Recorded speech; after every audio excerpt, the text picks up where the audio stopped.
අද පාඩමේදී පැහැදිලි කරන්න බලාපොරොත්තු වෙන්නේ ගිටාර් වාදකයෙක් තමාගේ වාදනය කරන වේගය ක්‍රමානුකූලව කොහොමද වර්ධනය කරගන්නේ? මෙන්න මේ සම්බන්ධව දිනපතා පුහුණු වීම කරන්න ඕන අභ්‍යාස 5ක් ගැන පැහැදිලි කිරීමක් තමයි කරන්න යන්නේ. බටහිර සංගීතයේ වගේම පෙරදිග සංගීතයේ ගිටාර් වාදකයෙක් වේගය වැඩි කරගන්නකොට වාදනය කරන්න ඕන අභ්‍යාස හඳුන්වලා දෙලා තියෙනවා. දැන් බටහිර සංගීතය ගත්තම ස්කේල්ස්, ආපේජියෝස්, ඊට පස්සේ මේ අත ඇදෙන අභ්‍යාස මෙන්න මේවා විවිධාකාර විදිහට හඳුන්වලා තියෙනවා. ඔබ YouTube එකේ බැලුවොත් මේවා පැහැදිලි වෙයි. ඊට පස්සේ දැන් පෙරදිග සංගීතය ගත්තොත් එහෙම ස්වර අභ්‍යාස විවිධ රටාවල් වලට ගොනු කරගත්ත ස්වර අභ්‍යාස ඒ වගේම තානාලංකාර ඒ වගේම තව ජලා මෙන්න මේ වගේ කොටස් වලින් ගිටාර් වාදකයෙක්ගේ වේගය වර්ධනය කරගන්න විවිධාකාර අභ්‍යාස හඳුන්වලා තියෙනවා සහ ඒ වගේම ඒවා වාදනය කරලා පෙන්නලා තියෙනවා. ගිටාර් වාදකයෙක් එයාගේ වාදනය කරන වේගය වැඩි කරගන්නකොට අනුගමනය කරන්න ඕන කරුණු ටිකක් තියෙනවා. මම මේ කරුණු කිහිපයක් පැහැදිලි කරන්නම්. පළවෙනි එක තමයි දිනපතා ප්‍රැක්ටිස් කරන්න ඕන. මේක ඩේලි ප්‍රැක්ටිස් කරන්න ඕන මේ ස්පීඩ් එක වැඩි කරගන්න එක. දෙවෙනි එක තමයි ඉවසීමෙන් ප්‍රැක්ටිස් කරන්න ඕන. හේතුව සමහර අභ්‍යාස වාදනය කරනකොට නීරසයි. ඒ වගේම ටෙක්නික්ස් අපි නිතර ප්‍රැක්ටිස් කරන්න ගියාම මේක බෝරින් වගේ අපිට දැනෙනවා. ඒ වගේම තව කාරණයක් තමයි මේ අත මේ රෙදෙනවා. එක එක දේවල් පොඩි පොඩි දේවල් තියෙනවා. මෙන්න මේ වගේ නිසා අපි ඉවසීම නැති නිසා අපි ඒවා අත්හරිනවා. ඊළඟ එක තමයි අපේ මානසික ඒකාග්‍රතාවය වගේම ආත්ම ශක්තිය කියන්නේ කොන්ෆිඩන්ස් ඇතුව වාදනය කරන්න ඕන. මේ නෝට්ස් ඊට පස්සේ අත ඇදෙන අභ්‍යාස මේ ගොඩාක් දේවල් ප්‍රැක්ටිස් කරනකොට මේ කොන්ෆිඩන්ස් එක්ක අපේ මනස නිරවුල ප්‍රැක්ටිස් කරන්න ඕන. ඊළඟ එක තමයි අපි වේගය වැඩි කරගන්නකොට භාවිතා කරන අභ්‍යාසවලදී මේ මාංශ පේශීන් ඉහිල් වෙන්න ඕන. ඒ කියන්නේ වම් අතේ ඒ වගේම දකුණු අතේ මේවා හරිය ස්මූත්ව යන්න ඕන. මේවා ඇඟ නිකන් මේ තද කරගෙන ටයිට් කරගෙන මේ අභ්‍යාස ප්‍රැක්ටිස් කරන්න බෑ. ඒ වගේම මේ වේගෙන් වාදනය කරන්න බෑ නිසා මේ මාංශ පේශී වල මේ ලිහිල්තාවය ගොඩක් බලපානවා. මෙන්න මේකත් මතක තියාගන්න මේ වේගෙන් වාදනය කරන්න. ඒ කියන්නේ එකපාරම ආවකට ගියාට වේගෙන් වාදනය කරන්න බෑ. ඊළඟ කාරණේ තමයි අකොස්ටික් ගිටාර් එකකින් මේ අභ්‍යාස පුහුණු වෙන්න පුළුවන් නම් හොඳයි. ඉලෙක්ට්‍රික් ගිටාර් එකක් භාවිතා කරනවා නම් ඉෆෙක්ට්ස් මොකුත් භාවිතා කරන්න එපා. දැන් අපි වේගය වැඩි කරනවා කිව්වට ආධුනික වාදකයෙක්ගේ වේගය එකපාරම වැඩි කරන්න බෑ. එයා මූලික හස්ත සාධන අභ්‍යාස, ස්කේල්ස්, ආපේජියෝස් යම් තරමක් අඩුම ගානේ මාස 5-6ක්වත් ගිටාරය වාදනය කරලා ඉන්න ඕන. එතනින් එහාට තමයි මේ ගිටාරය වේගයෙන් වාදනය කරන්න ඉගෙන ගන්න. එහෙම නැතුව එකපාරම දවස් දෙක තුනක් ගිටාර් ක්ලාස් එකට ගියා කියලා මාසයක් ගියා කියලා එහෙම ගිටාරක වේගයෙන් වාදනය කරන්න බෑ. අපි පාඩමට යමු. දැන් තමයි මේ පාඩමේ මේ එපිසෝඩ් එකේ තියෙන වැදගත්ම කොටස මෙන්න මේක හොඳට අවබෝධ කරගන්න. මම වාදනය කරලා පෙන්නනවා අභ්‍යාස 5ක්. එතකොට මම දැන් වාදනය කරන්නේ ඒ අභ්‍යාස 5 යම් තරමක වේගයකින්. පැහැදිලිද? හැබැයි ඔයාලා වාදනය කරන්න ඕන එකම පළවෙනි මාසේ මෙන්න මේ මම වාදනය කරන අභ්‍යාස මෙට්‍රොනෝම් එකේ BPM එක 100ට. ඒ කියන්නේ අද දැන් මේ එපිසෝඩ් එකේ උගන්වන පාඩම් ටික මාසයක් ඇතුළත ඔයාලා BPM එක 100ට වෙනකන් වාදනය කරන්න ඕන. එතනින් එහාට යන්න එපා. අපේ පළවෙනි අභ්‍යාසයට අපි යමු. ගිටාර් වාදකයෙක් තමාගේ වාදනය කරන වේගය වැඩි කරගන්න අභ්‍යාසවලදී ඉතාමත් වැදගත් ඒ වගේම සුලභව භාවිතා කරන අභ්‍යාස වර්ගයක් තමයි ස්කේල්ස් කියලා කියන්නේ. මේ ස්කේල්ස් වාදනය කරනකොට බටහිර සංගීතයේ විවිධාකාර ස්කේල්ස් හඳුන්වලා දීලා තියෙනවා. නමුත් මම අද පැහැදිලි කරන්නේ සාමාන්‍ය ලංකාවේ සරල සංගීතයේ වාදනය කරනකොට ආධුනිකයෙක් ඩයටොනික් ස්කේල්ස් මම මගේ YouTube channel එකේ හඳුන්වලා දීලා තියෙනවා. වාදනය කරලා පෙන්නලා තියෙනවා. මෙන්න මේ ස්කේල්ස් ටික වාදනය කරන්න පුළුවන් නම් දැනට ප්‍රමාණවත්. අපි පස්සේ තව ස්කේල්ස් වාදනය කරන්න ඕන. නමුත් ආධුනික වාදකයෙක් මම මේ කියලා දෙන ස්කේල්ස් ටිකවත් වාදනය කරන්න පුළුවන් නම් ඒක මේ ඉතාමත් සාර්ථකයි. අද මම පාඩම පැහැදිලි කරන්න ඕන නිසා උදාහරණ විදිහට ස්කේල්ස් 4ක් ගන්නවා. C major scale එක ඔක්ටේව්ස් 2ක්, C natural minor scale එක ඔක්ටේව්ස් 2ක්, ඒ වගේම G major scale එක ඔක්ටේව්ස් 3ක්, G natural minor scale එක ඔක්ටේව්ස් 3ක්. මෙන්න මේ ඔක්ටේව්ස් 2ක් සහ ඔක්ටේව්ස් 3ක් යන විදිහට මම ස්කේල්ස් කිහිපයක් තෝරගත්තේ. ඔයාලා හැබැයි ප්‍රැක්ටිස් කරන්න ඕන මම මේ කියලා දෙන විදිහට අනිත් ස්කේල්ස් ප්‍රැක්ටිස් කරන්න ඕන. හොඳට මතක තියාගන්න දවසට මේ එක ස්කේල් එකක් 20 ගමනක්වත් ප්‍රැක්ටිස් කරන්න ඕන. මම දැන් C major scale එක වාදනය කරනවා යම් තරමක වේගයෙන්. හැබැයි ඔයාලා මේක කරන්න ඕන BPM එක 50 ඉඳලා හරි 60 ඉඳලා හරි ඔයාලට පහසු. ඔයාලට පැටලෙන්නේ නැති වේගයකින් ආරම්භ කරලා පළවෙනි මාසේ BPM එක 100ට එනකම් වාදනය කරන්න ඕන.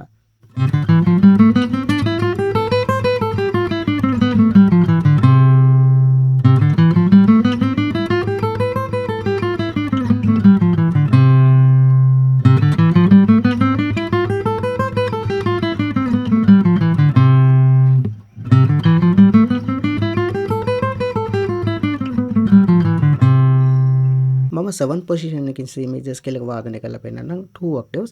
මේ හැම පොසිෂන් එකක්ම ඔයාලා ප්‍රයෝජනෙට ගන්න. මේ හැම පොසිෂන් එකකම පුහුණු වීම කරන්න.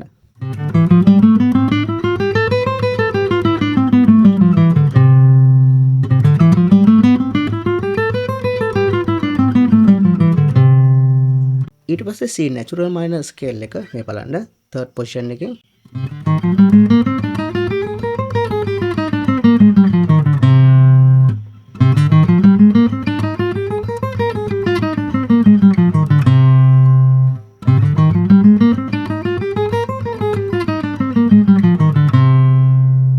ඊට පස්සේ G major scale එක octaves 3ක් වාදනය කරනවා.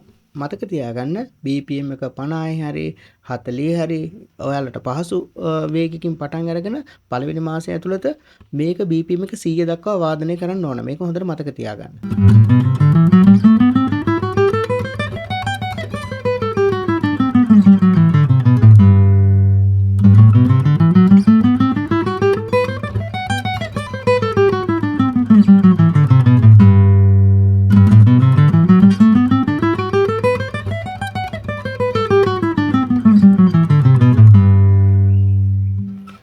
ඊට පස්සේ G minor scale එක octaves 3ක් මේකත් BPM එක 40 41 42 ඔය වගේ කොහොම හරි කමන්නේ අඩු ලෑකින් අඩු ටෙම්පෝ එකකින් පටන් අරගෙන පළවෙනි මාසේ 100 වෙනකම් ඔයාලා වේගය වර්ධනය කරගන්න ඕන.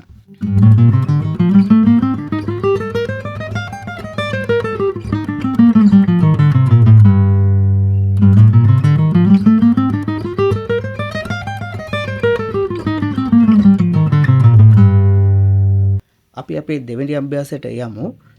ගිටාර් වාදකයෙක් වේගය වැඩි කරගන්නකොට ඊළඟට භාවිතා කරන අභ්‍යාස වර්ගයක් තමයි ආපේජෝස් කියලා කියන්නේ. අද උදාහරණ විදියට C major, C minor arpeggios octaves දෙකක් විදියටත් G major සහ G minor arpeggios octaves 3ක් විදියටත් වාදනය කරනවා. එතකොට ඔයාලා ඊළඟ D minor, D major, A major, A minor මේ වගේ අනිකුත් arpeggios උත් ප්‍රැක්ටිස් කරන්න ඕන. හැබැයි ප්‍රැක්ටිස් කරන්න ඕන කොහමද? අඩු ලයේ ඉඳලා. ඒ කියන්නේ BPM එක 40 හරි 41 42 මේ වගේ එකින් එක හරි එහෙම නැත්නම් BPM එක 50 ඉඳලා 50 55 60 65 මේ ආදී වශයෙන් හරි පළවෙනි මාසේ ඇතුළත ඔයාලා BPM එක 100ට වෙනකම් මේක වර්ධනය කරගන්න ඕන. වේගය වැඩි කරගන්න ඕන. එතනින් එහාට යන්න එපා. මොකද ඊළඟ එපිසෝඩ්ස් වලදී මම මේක පැහැදිලි කරලා පෙන්නනවා. රයිට්. මම දැන් යම් තරමක වේගකින් මේ ආපේජස් ටික වාදනය කරලා පෙන්නනවා. ඉස්සෙල්ලාම C major arpeggio එක octaves දෙකක් මේ බලන්න.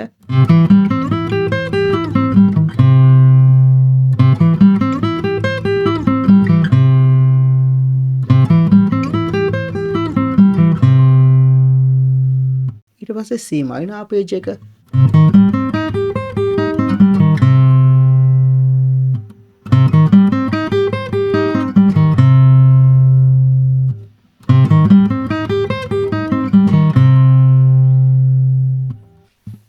ඊට පස්සේ G major arpeggio එක octaves 3ක්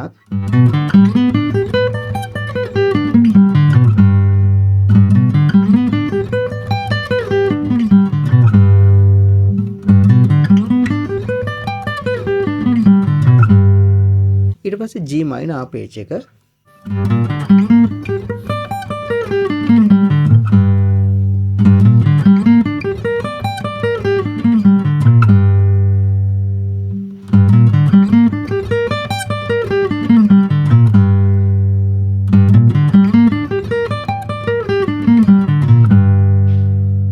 ඊළඟ අභ්‍යාසයේ මේ ක්‍රොමැටික් නෝට්ස් එක වාදනය කරන අභ්‍යාසයක් තියෙන්නේ. මේ අභ්‍යාසය හරි වැදගත්. මොකද අපේ වම් අතේ ඇඟිලි ඇදෙනවත් එක්කම අතේ හැඩතලේ හදාගන්න.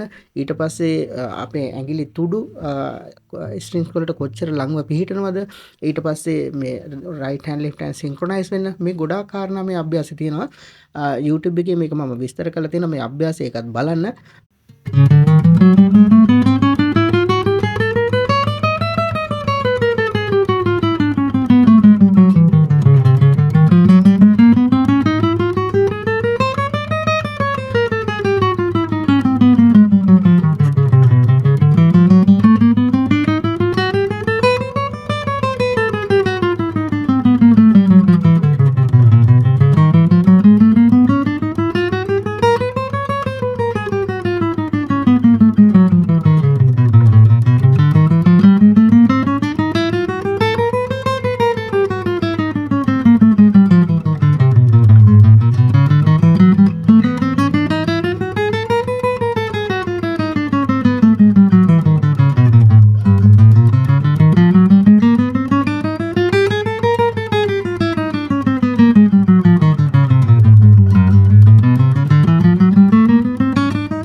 නෝට්ස් දෙකක් මට මිස් වුණා.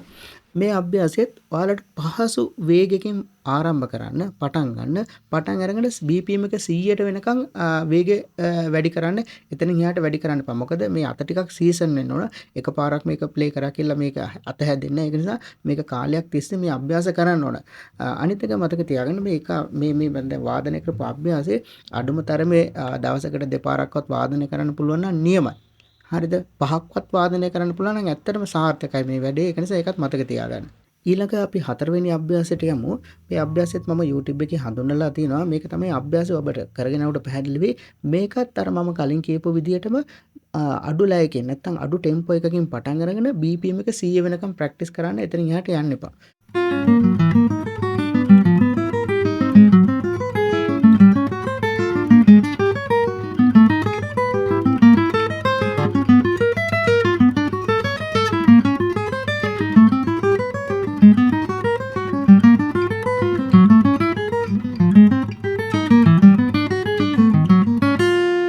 ඊට පස්සේ ඊළඟ ස්ට්‍රින්ග් එකකින් පටන් ගන්න පුළුවන් මේ බලන්න.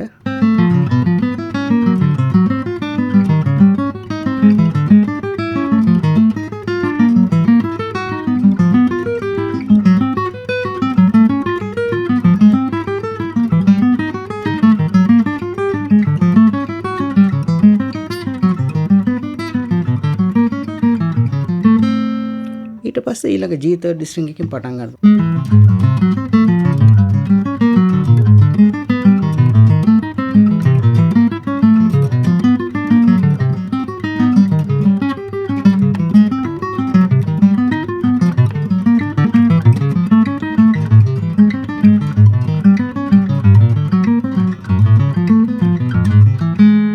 පැහැදිලිද? දැන් දෙකක් විතර මට මිස් වුණා. එතකොට මෙන්න මේ වගේ අභ්‍යාසයක් අඩු ලෑකින් පටන් අරගෙන BPM එක 100 වෙනකන් ඔයාලා වේගය වැඩි කරන්න ඕනේ. මේ වාදනය කරන වේගය වැඩි. මේ වේගයට නෙවෙයි BPM එක 100 කියන්නේ ඉතා අඩු වේගයක්. ඒක නිසා ඒ වේගයට ප්‍රැක්ටිස් කරන්න. පැහැදිලිද? මොකද මේ අභ්‍යාසය වාදනය කරනකොට මේක දවසකට 5 ගමනක්වත් අඩුම ගානේ වාදනය කරන්න පුළුවන් නම් මේ ස්ට්‍රින්ග්ස් 6 බැලන්ස් එක හැදෙනවා. මේ හැම දෙයක්ම ඕන මේ වාදකයෙකුට ස්ට්‍රින්ග්ස් 6 බැලන්ස් එක. ඊට පස්සේ මේ බැලන්ස් එක කියන්නේ මේ ස්ට්‍රින්ග්ස් 6 ගේජස් 6ක් තියෙන මේ ගේජස් 6ට මේ දකුණු අත මේ පික් එක බැලන්ස් වෙන්න ඕන. නැත්නම් අපිට ඒ කියන්නේ පොඩි කම්මි නැත්නම් මේ E first එක B second G third මේ වගේ හයියෙන් ඇහෙනවා. මේ උඩ මේ ස්ට්‍රින්ග්ස් ඇහෙන්නේ. ඒ නිසා මේ බැලන්ස් එක හදාගන්න මේ වගේ අභ්‍යාස වලින්. ඊට පස්සේ අපේ පස්වෙනි අභ්‍යාසයේ මේ අභ්‍යාසය ටිකක් අර පෙරදිග සංගීතයේ ඔය අභ්‍යාස වලට යම් තරමක මේ සමානතාවයක් දක්වනවා. මේ අභ්‍යාස මම පැහැදිලි කරලා දෙන්නම්. ඉස්සෙල්ලා මම යම් වේගකින් වාදනය කළා මේ අභ්‍යාසයේ ටිකක් ටෙම්පෝ අඩුවෙන් වාදනය කරලා පෙන්නන්න. මේ බලන්න. අපි දන්නවා පෙරදිග සංගීතයේ මේ වගේ ස්වර අභ්‍යාස තියෙනවා. මේවා හැමෝම දන්නවා. කාට හරි ගැටලුවක් තියෙනවා නම් කෝල් එකක් හරි දෙන්න. එහෙම නැත්නම් ඔන්ලයින් ක්ලාස් එකකට සම්බන්ධ වෙන්න පුළුවන්. ඒක නිසා මම ඩිස්ක්‍රිප්ෂන් එකේ දාන්නම් WhatsApp group එකේ link එක. ඒකෙන් සම්බන්ධ වෙන්න. Sa re ga ma ga ma pa da ni pa da ni sa. ඒක ඔක්ටේව්ස් දෙකක් ascending descending අපි වාදනය කරනවා. මේ බලන්න ඕන. මම හිමීට වාදනය කරලා පෙන්නන්නකෝ.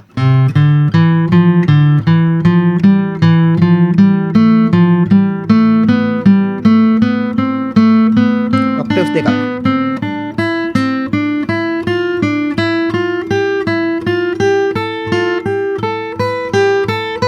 descending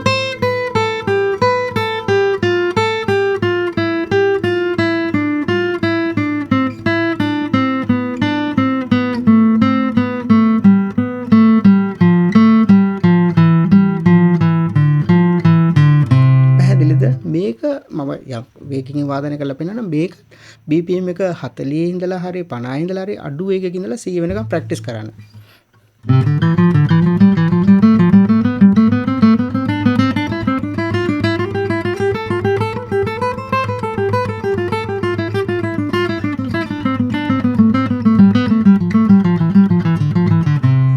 පැහැදිලිද? ආපස්සරක් මම වාදනය කරලා පෙන්නනවා.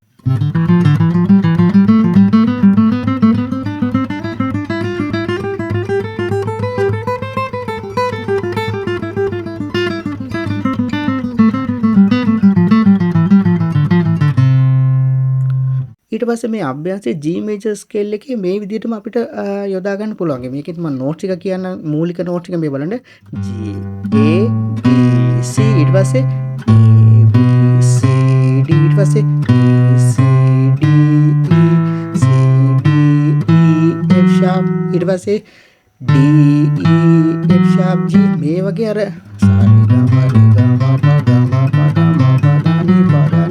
අර C එකේ වාදනය කරපු විදියටම G ස්කේල් එකේ වාදනය කරන G නෝට් එකෙන් පටන් ගන්න. ඒකයි වෙන්නේ. ඒක ඔක්ටේව්ස් 3ක් වාදනය කරනවා. මොකද මේ ඔක්ටේව්ස් 3ක් වාදනය කරනකොට අපේ කොන්ෆිඩන්ස් හැදෙනවා. මේ බලන්න.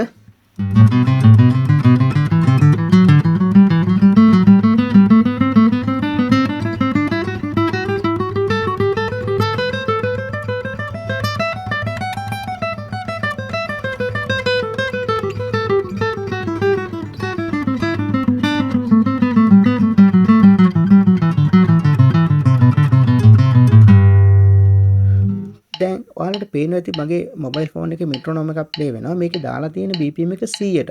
එතකොට ඔයාලා කරන්න ඕන අර මම කලින් කිව්වා වගේ මාස 5-6ක්වත් ගිටාරය වාදනය කරපු කෙනෙක් දැන් මම කියලා දීපු අභ්‍යාස ටික තියෙනවනේ අභ්‍යාස වර්ග 5ක්. එන මාසයක්වත් BPM එක 100ට එනකන් ඒ වේගය හදා ගන්න ඕන. හරිද? එතකොට අපිට එකපාරම BPM එක 100ට දාන්න ඕනේ.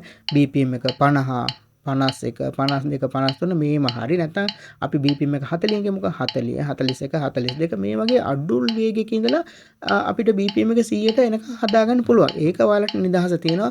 ඔයාලගේ ප්‍රැක්ටිස් එකත් එක්ක කොහොමද වාදනය කරන්නේ කොහොමද පුහුණුවීම් කරන්නේ කියලා. පැහැදිලිද? ඒ නිසා මම කියලා දීපු අභ්‍යාසය ප්‍රැක්ටිස් කරන්න ඕනේ මෙන්න මේ වේගෙට. මතක ඇතුව BPM එක 100ට එනකන් වාදනය කරන්න එතනින් එහාට යන්න එපා.